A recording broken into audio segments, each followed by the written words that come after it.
Hello everyone, my name is Kenzie, and my drone is called the Shark Submerge. Um, I was really excited about this project, and whenever we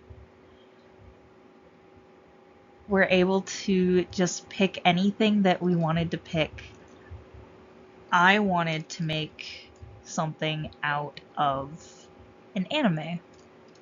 This is the inspiration behind my drone. The first step, though, before getting into the nitty-gritty of it, I had to make my mind map.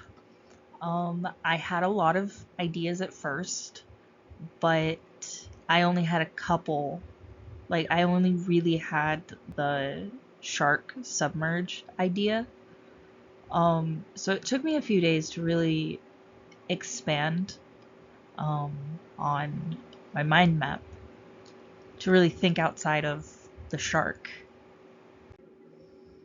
These are the drawings that I made, the little sketches that I made for my drawings. I had three of them: the helicopter, the frog tank, which I thought was very cute, and then the shark submerge. I almost ditched the shark submerge idea for the frog tank because it was very cute. And then the helicopter, that one's not very. I wish I had turned it into an animal. It was the least creative of my ideas. This is the select phase where I had to do a spreadsheet, and between the cost, the moving parts, the energy source and generation, and like how many how intricate I could make it, the Shark Submerge came out on top, um, out of all of the total points. Moving on to the create phase. So my submarine is battery powered. The propulsion is CO2 powered, and instead of a periscope that a lot of submarines have, I just installed a launch tube instead, and that is also fueled by CO2. Um, the main body holds deck plates and the ballast tanks. So the ballast tank is the thin area between the outside and the inside of the submarine. And CO2 will push out water to allow the submarine to go up, and allowing water into that area will allow the submarine to go down. The butt plate, it is exactly what it is. It goes on the butt end of the submarine to seal it all together. So whenever you are putting this together, you have to load it in from the back, and then all the CO2 and the propulsion and steering machinery goes in the back, and then in that middle section right here, that's where the cargo goes, and CO2 tanks go in this area, and the CO2 will launch the supplies out of the launch tube. This part is the thruster. Um,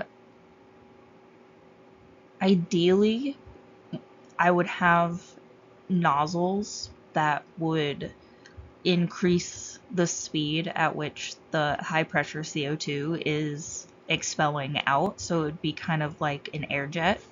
But I wasn't able to. I didn't put that in. I didn't really have time.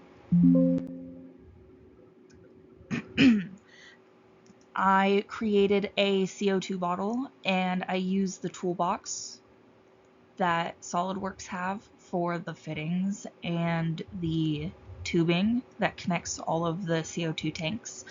I used like 15 to 20 CO2 tanks in all, is what I could fit inside of my drone. And this is the tail and rudder mechanism. So this part spins and is attached to the motor via shaft this way. And as this pole goes left and right in the circle, it causes the tail itself to go left and right, allowing for maneuvering operations remotely. This is the side fin and the top fins of the Shark.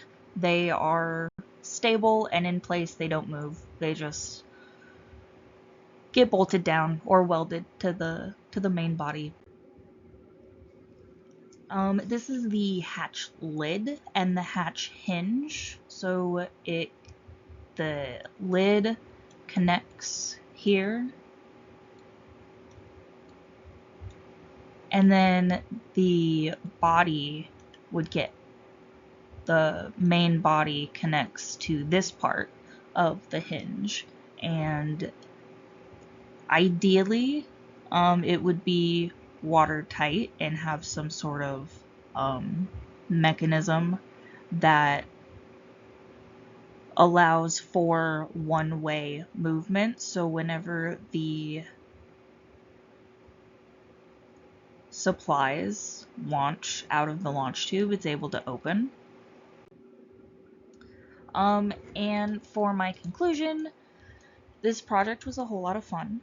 I had the most fun with my planning and my drawing because I just had to come up with ideas and do some doodles, and it was the most fun. And then building the hinge was really cool because it actually worked really well.